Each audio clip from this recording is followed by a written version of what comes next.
Welcome back to the last summer travel diaries. We took the train from Switzerland to Austria. It took us about 7 hours to get to Hallstatt, which is the countryside of Austria. We were only in Hallstatt for 2 days, so the next day we went to the salt mine and the famous viewpoint. I honestly wasn't in the mood to explore Hallstatt because our travel day wasn't easy. We were off to a rocky start and I'll explain why later. Plus, traveling with family isn't the easiest. I'm sure if you've traveled with your family, you will understand.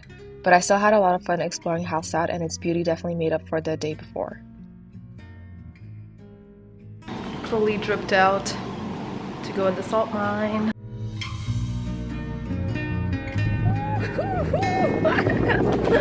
Whoa.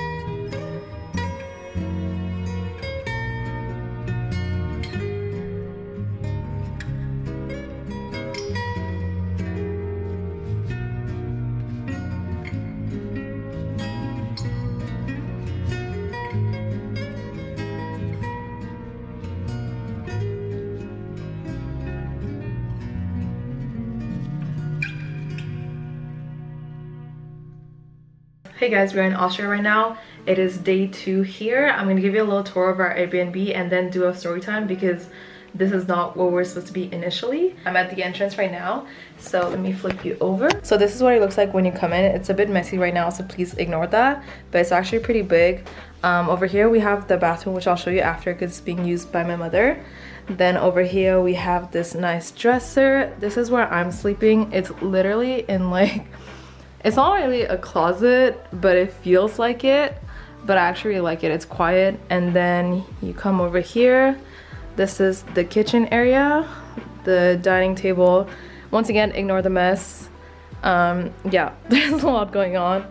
We have this nice little wardrobe situation. This is what my mom and my sister are sharing. It's like a sofa bed.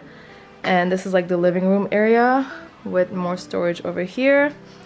And then when you come out, this is the outside and this is the view. But yeah, the place is actually really nice and the price was pretty decent considering the fact that we literally had to book this the day of. But yeah, it is in the middle of nowhere, so there's that too. Alright, hey guys, so we're gonna do a little story time / taste testing a few snacks that I picked up at a grocery store. If you watched my video from last year, I did like a similar thing in Portugal, so I thought that I would redo it. Also, please excuse the look. I just washed my hair and this is like the best thing I could do for myself at the moment because my hair is looking crazy. So yeah, let's start tasting some snacks. I'm gonna show you what I got. I didn't get much because everything is kind of expensive here, or like at the location we went to it was pretty expensive, so I only got like 4 things. So the first thing I got are these Kinder Choco Fresh, and I'm not gonna lie, I already had 2 of these and they're pretty damn great. They basically taste like a Kinder Bueno, but the fridge version because you're meant to keep this in the fridge. And yeah, they're really good. That's all I'm gonna say on that. I'm not gonna try them again because I've already had them. So yeah, I'm gonna rate that like a 9 out of 10 because I really like Kinder Bueno, so that was like a hit for me. But yeah, on to the next item. The next item I got are these Milka Choco Brownie. So let's try that. Also, I forgot that this was also meant to be a story time. So basically what happened is yesterday when we were on our way here, like we took the train from Lucerne to come to Austria, specifically Hallstatt, and basically on our way here, like while we were on the train, my sister got a message from the hotel and they canceled our booking, and that's where we're going to. So that was a bummer because then obviously we had to book something else, and if you know, when you book on the day of, everything's super expensive. So I found this Airbnb and it was at a decent price. It was like pretty much like the same thing we paid for the hotel that we got in Hallstatt. But the thing with Airbnb, they don't really tell you the exact location. So like we knew that it was close, but we didn't know exactly where.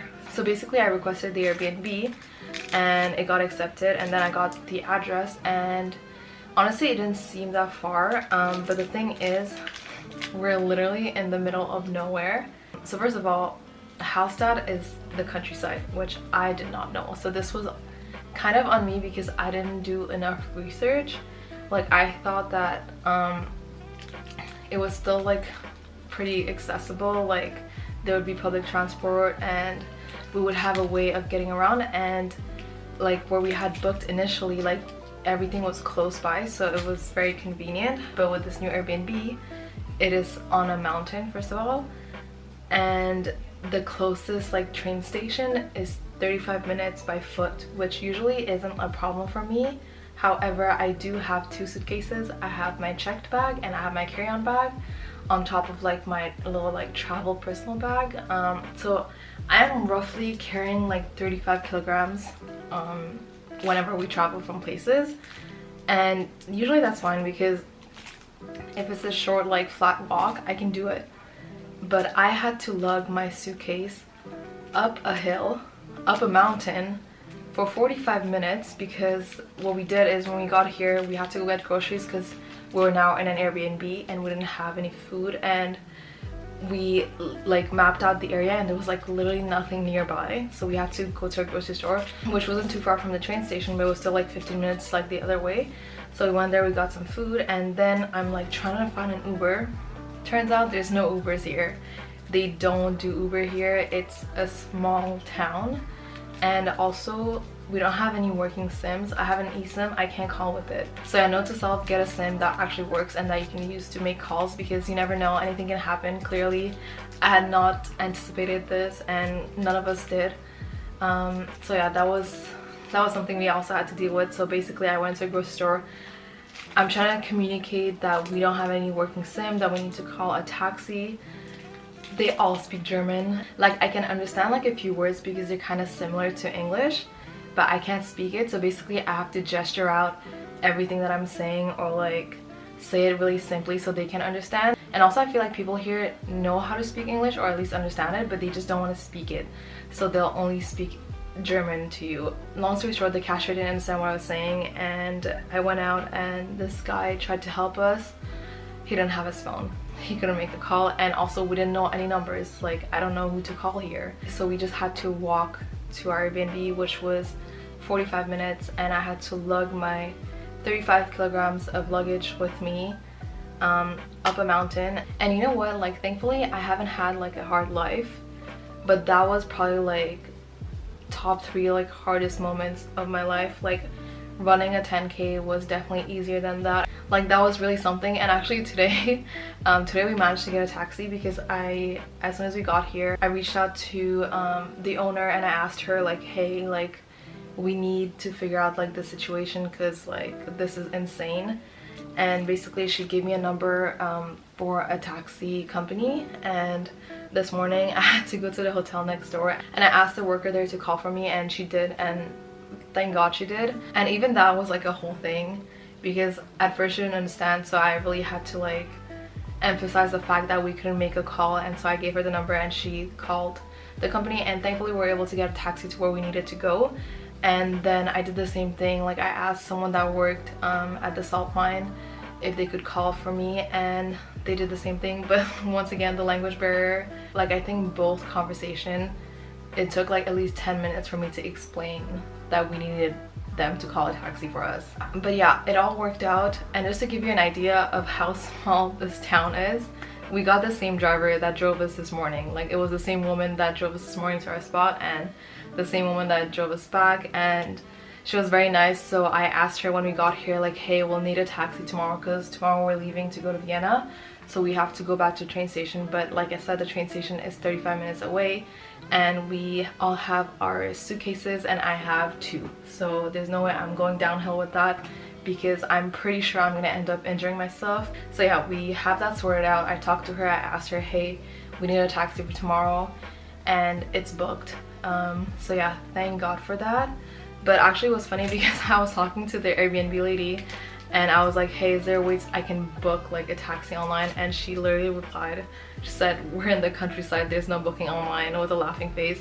It wasn't a great start to the trip. It kind of made me hate the place, I'm not gonna lie, because that whole experience I feel like ruined it. Like I was having so much fun up until that point, and then yesterday happened. But yeah, today was great. I feel like it kind of made up for yesterday. Like At first I thought that this place wasn't worth it because of the whole experience of getting here, but I had a lot of fun at the salt mine and the old town was stunning and we have everything figured out. So as long as we leave here tomorrow, like, I'll be happy. That was a story time and it was like one crazy experience. There's literally nothing around here, like, I'm not even kidding. It's literally just forest. It's just forest. And had we known, like, we could have rented a car, because this place, like, you can't walk, like, you need a car. Everyone here has a car, and obviously we didn't know that, so we couldn't even rent a car. Like, I tried to look it up yesterday, but then, like, the place to rent a car is far away. Like, people come here with the car, like, already rented.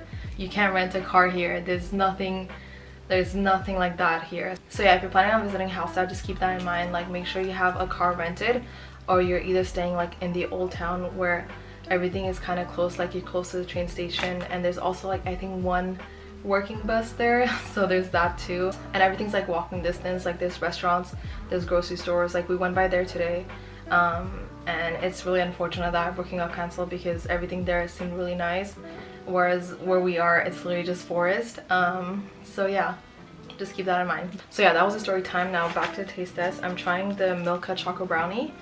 I realized that Milka is a big brand here. I think it's the equivalent of Cadbury in the UK, and I don't know what the equivalent would be in Canada, but let's try this.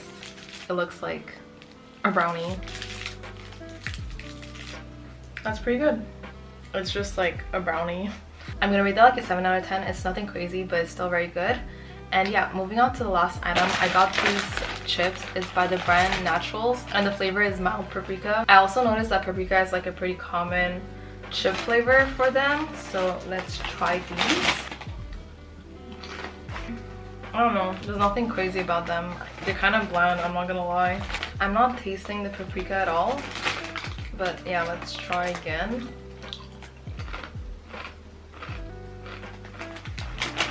I don't know. Yeah, there's nothing like crazy about it. I think I would probably like give that a 4 actually. I'm still gonna have to finish that because that was quite expensive. Okay, and then the last thing I got, I purely got because it's a Kinder Egg, but the Harry Potter version, and I've never seen that. And I don't really care for the chocolate, I just want to see what I get inside. So let's do a little unboxing. So yeah, let's open it. Oh, they come like this. That's so interesting. Am I gonna get my toy though? That's all I care about. Oh shit. Oh wait, actually that's pretty neat. That is actually pretty cool.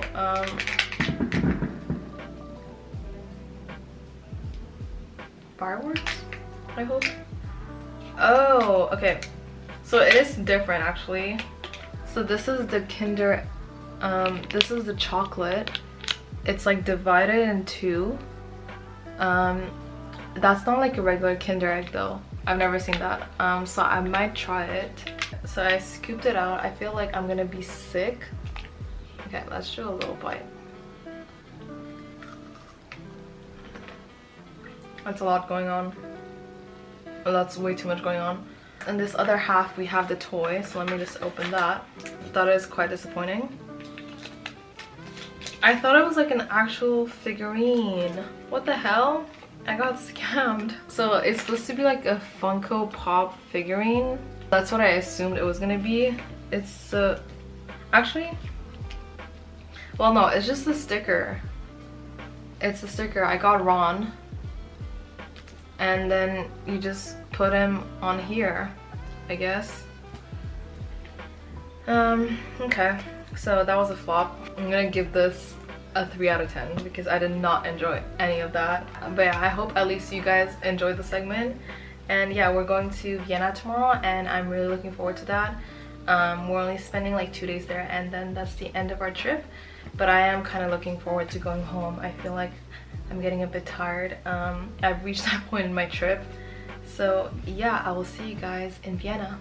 So we arrived in Vienna in the early afternoon. We checked into our hotel and after getting ready, we headed out to Stephansplatz to do some exploring. We ended up going to some stores and getting some Indian food because we had hit that point in the Europe trip where you need some flavors, otherwise you'd lose it. And that was pretty much our day 1. It was really chill. For day 2 in Vienna, we started at the Belvedere Palace, which is an art museum that showcases artworks from the Middle Age to the 19th and 20th centuries. This was probably one of the most beautiful museums I've ever been to.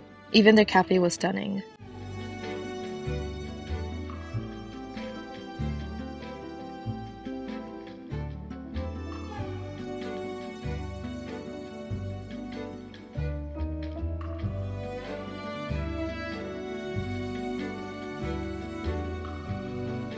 They also had some fun interactive activities, and I got to make my own piece of art, and it also made for some fun souvenirs.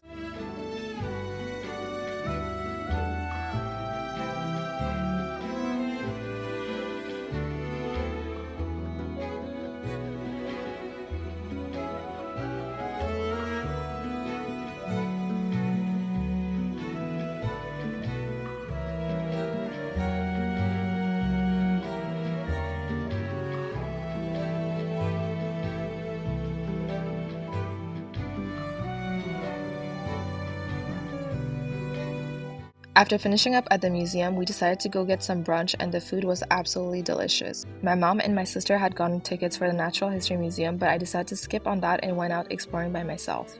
I went to the Rose Garden, which is across the Hofburg Palace, and just ended up chilling and reflecting on my trip. I then met up with my mom and my sister, and we went to the Schönberg Palace.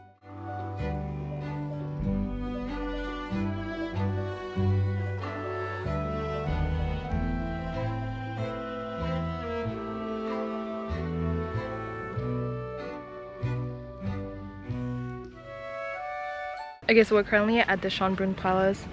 It was really nice inside, but it was so hot. Like right now it's like 35 degrees, and I think inside it was just as hot because there was so many people, and so I found it like hard to enjoy. Like it was very pretty, but I felt like basically we had like this girl just walked by and she was smiling at me because I was vlogging. But anyways, as I was saying, it was so hot inside that I found it hard to like enjoy it. Like we had this audio guide to listen to as we went to the different rooms, but I couldn't focus because the whole time I was just like really hot and I felt my clothes like sticking to me, and honestly I just felt like I was suffocating a little bit. Like it was way too hot, and the whole day has been really warm. Honestly, I just don't think that I'm made for hot weather. Like as soon as it gets really hot, I get irritated and annoyed, and just like I just feel like claustrophobic. But yeah, it's raining like a little bit right now, but it's still very hot and humid, so it's not even helping. But you know what, I'll take it. But yeah, after we're done with the gardens, we're gonna go back to like the main area and see some stuff that's there, and then I'm gonna make sure to give you guys a room tour of our apartment because it's quite nice. And yeah, I didn't film much of what we did in the evening, but we went to Wesselpark, Radosplatz, and Stephansplatz. We obviously had to get the classic Sachertorte, which is an Austrian chocolate cake, and it does look a little bit messed up because we took it out to our hotel, but it was really good. Okay, so we are back at the apartment, so I'm going to give you a quick room tour. So this here is the entrance. So there's actually an entrance area which is quite nice, so we can keep our shoes here. We have a full body mirror. This was my fit today. Vest from Aritzia. These shorts are H&M. And then I wore these biker boots from Bershka. Then you come in, and then over here you have the washroom, which is currently being used. And then over here we have the kitchen area. So this table is meant for dining. And then over here we have this small kitchenette. And then here's the living room area and my bed. It's a sofa bed. And then the view, nothing crazy, but it is quite nice. And then we have this room, which is my mom's and my sister's, and it's quite a mess. So yeah, that's our apartment. It's called the Smart Living Apartment. I highly recommend. And yeah, it's our last night here in Vienna. We leave early in the morning, so I'm literally gonna go shower and then hit the snooze. I'm really excited to wash all of the sweat and sunscreen off of me because I feel really disgusting. And I'm also gonna go pack, and yeah, I will see you tomorrow at the airport. I was so sad that my trip had come to an end that I didn't film an outro at the airport. I cried in the plane and listened to the saddest songs for the whole duration of my flight. It was my longest time away from home since 2019, and I forgot how easy it is to get used to a different lifestyle and how hard it is to leave the place. I was definitely dreading going back home and returning to my normal life. This trip was definitely a meaningful one to me since I started solo, and I'm also glad I got to finish it solo. I was going back home alone, so that meant that I got some time alone in Amsterdam to reflect on all of it. I will definitely make another video talking about my experience solo traveling. I hope you enjoyed these videos and my travel diaries, and I will see you soon back home.